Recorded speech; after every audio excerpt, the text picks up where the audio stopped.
அன்பார்ந்தவர்களே, இயேசு சபையில் பலர் அறிவியல் துறையிலே முன்னணியில் நின்றார்கள்.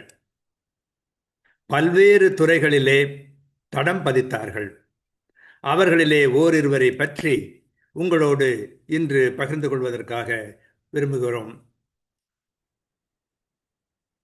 அதிலே எத்தனை விதமான துறைகள் இருக்கின்றன நினைத்து பாருங்கள்.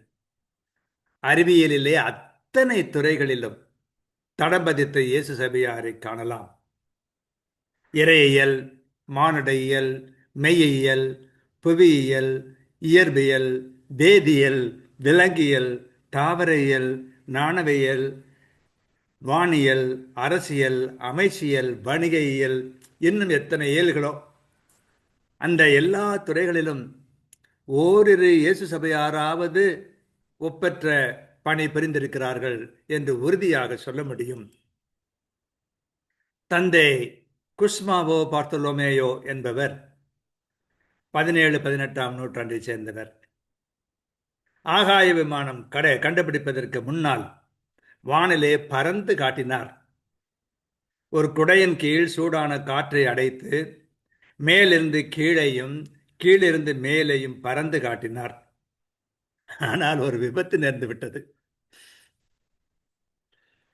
20ஆம் நூற்றாண்டின் மிக பெரிய மானிடவியல் வல்லுநர், அகழ்வாராய்ச்சியிலே கொடிகட்டி பறந்தவர் என்ற பெயரை பெற்றவர் தந்தை பியர் தயார் தி ஷார்தான். இவர் சிறந்த இறையலாளரும் கூட. புனிதரான ஒரு வாழ்க்கையை வாழ்ந்து காட்டியவர். தமிழ்நாட்டின் பழனி மலையில் உள்ள மரம், செடி, கொடிகள் ஆகியவற்றை ஆராய்ந்து புத்தகங்கள் முதலியவற்றை எழுதி சிறப்பித்த தமிழ்நாட்டு இயேசு சபை தாவரையியலர் பலர். அவர்கள் பல அரிய படைப்புகளை தந்திருக்கிறார்கள், நிறுவனங்களை ஏற்படுத்தி இருக்கிறார்கள்.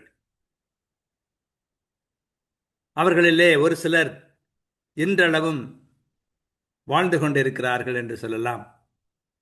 அப்படிப்பட்ட சிறப்பு வாய்ந்த அறிவியல் மேதைகளை நம்முடைய நாடு தமிழ்நாடும் உருவாக்கி இருக்கிறது என்பதை பற்றி நாம் பெருமைப்படலாம். மொத்தத்தில் இந்த மாதிரி ஒரு சிறப்பு மிக்க வாழ்க்கை இயேசு சபை வாழ்க்கை. எல்லாமே மனிதர்களுக்கு நன்மை செய்யக்கூடியதாக இருக்கிறது. எல்லா துறைகளும் நன்மை செய்யக்கூடிய துறைகள் தான்.